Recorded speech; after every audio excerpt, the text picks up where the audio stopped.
جگر کا خون دے دے کر یہ بوٹے میں نے پالے ہیں۔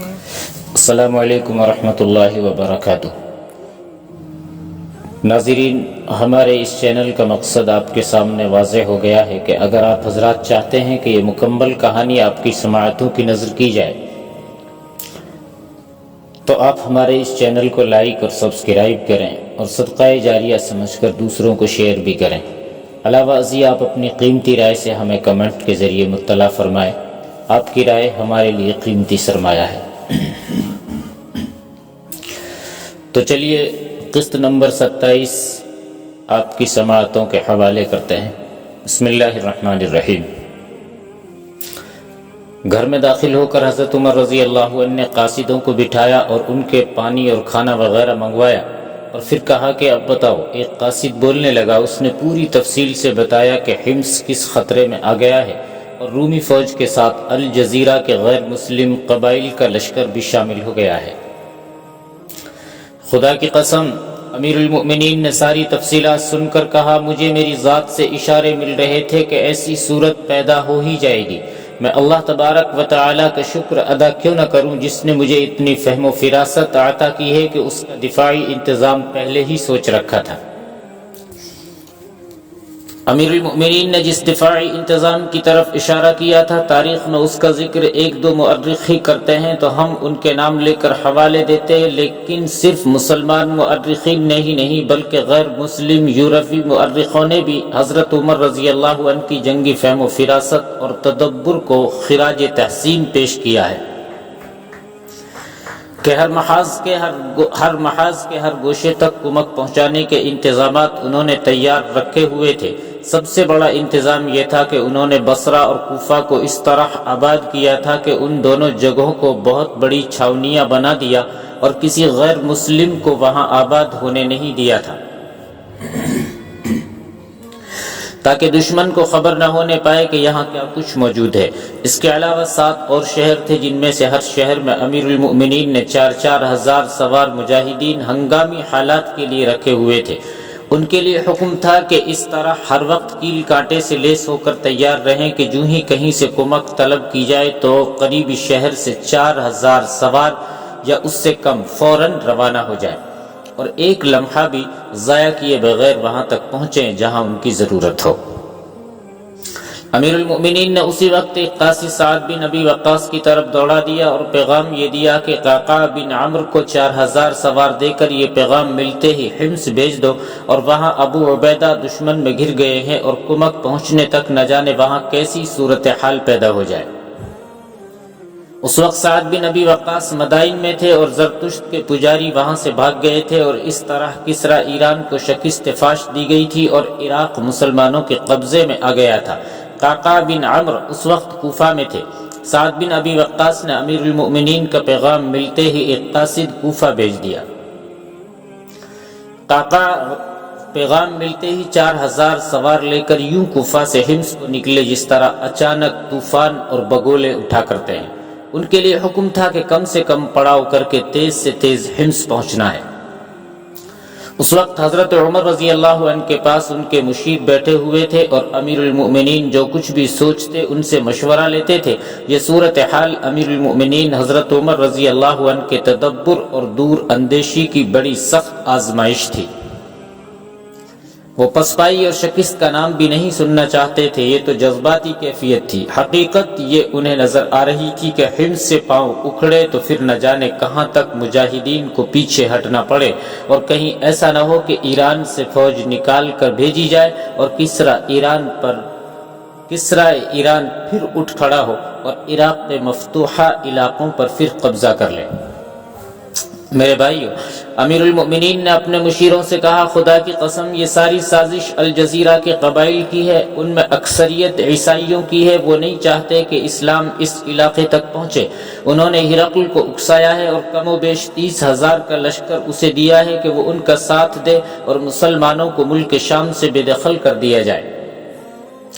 یہاں تک میں جانتا ہوں ہرقل میں اتنا دم خم نہیں رہا کہ وہ کہیں بھی ہمارے مجاہدین پر جوابی حملہ کرے گا۔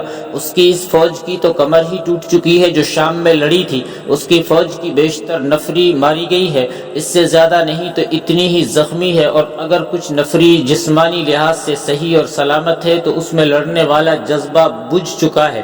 اسے مصر سے جو فوج ملی ہے اس نے ہرقل کے نیم مردہ ارادوں میں کچھ جان ڈال دی ہوگی، اور اس برے وقت میں یہ قبائلی اس کے پاس جا پہنچے اور اتنا بڑا لشکر اسے دے کر اس میں پھر غرور اور تکبر پیدا کر دیا ہوگا۔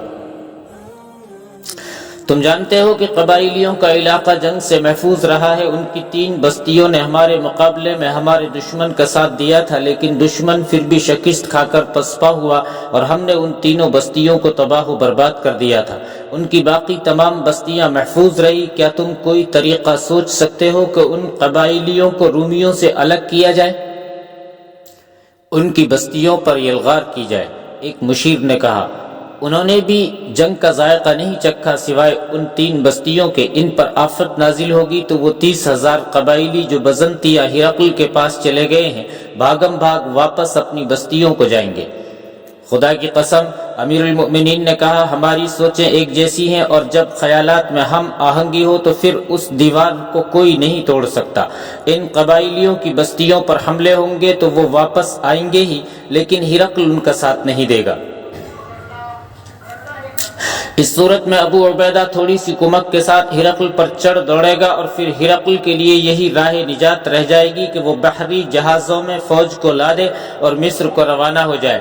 یہ بھی یاد رکھو کہ شام اب ہمارا ملک ہے۔ اس ملک کے جو لوگ ہمارے دشمن کے پاس اس نیت سے گئے ہیں کہ وہ ہم پر جوابی حملہ کرے اور یہ لوگ اس کی جنگی مدد کریں گے، تو یہ بغاوت ہے۔ یہ لوگ باغی ہیں، غدار ہیں، اور ان کے دماغوں کو ٹھکانے پر لانا ہمارا حق بھی ہے اور فرض بھی۔ امیر المؤمنین کے پاس پورا ریکارڈ تھا کہ کون سا سالار کہاں ہے اور اس کے پاس کتنے دستے ہیں، اور اسے ایک محاذ سے فارغ کر کے کسی دوسرے محاذ کو بھیجا جا سکتا ہے یا نہیں۔ بلازری نے تو یہاں تک لکھا ہے کہ حضرت عمر رضی اللہ عنہ اس قسم کی تفصیلات اور اعداد و شمار اپنے ذہن میں محفوظ رکھتے تھے، اور کبھی اس قسم کی باتیں کرنے لگتے تھے جیسے انہیں وہ محاذ سامنے نظر آ رہا ہو، اور امیر المومنین اس کا آنکھوں دیکھا حال سنا رہے ہوں۔ یہیں سے کچھ ایسی روایات نے جنم لیا جن میں کچھ حقیقی ہیں اور کچھ بنا لی گئی تھیں۔ ان روایات سے یہ حقیقت ثابت ہوتی ہے کہ حضرت عمر کو دشمن کی شکست اور اپنی فتح کا اس قدر خیال ہوتا تھا کہ ذہنی طور پر ہی نہیں بلکہ روحانی طور پر بھی اپنے آپ کو محاذ پر تصور کرتے تھے۔ ایک اور تاریخ نویس طبری نے لکھا ہے کہ جب امیر المؤمنین حضرت عمر رضی اللہ عنہ سپہ سالار ابو عبیدہ کے پیغام کے مطابق مختلف احکامات دے رہے تھے اور اقدامات کر رہے تھے، یوں لگتا تھا جیسے وہ مدینے میں اپنے گھر میں بیٹھے ہوئے نہیں بلکہ محاذوں کے قریب کسی ایسی بلندی پر بیٹھے ہوئے ہیں جہاں سے انہیں تمام محاذ نظر آ رہے ہوں اور اس کے مطابق احکام دے رہے ہوں۔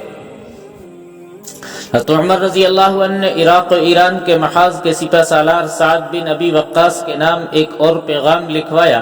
اس میں انہوں نے یہ حکم دیا کہ سالار سہیل بن عدی اور عبداللہ بن غسان کو 4,000 سوار دے کر الجزیرہ میں ان قبائلی علاقوں میں بھیج دیں جنہوں نے ہرقل کو اپنے 30,000 آدمی حمص پر حملہ کرنے کے لیے دیے ہیں۔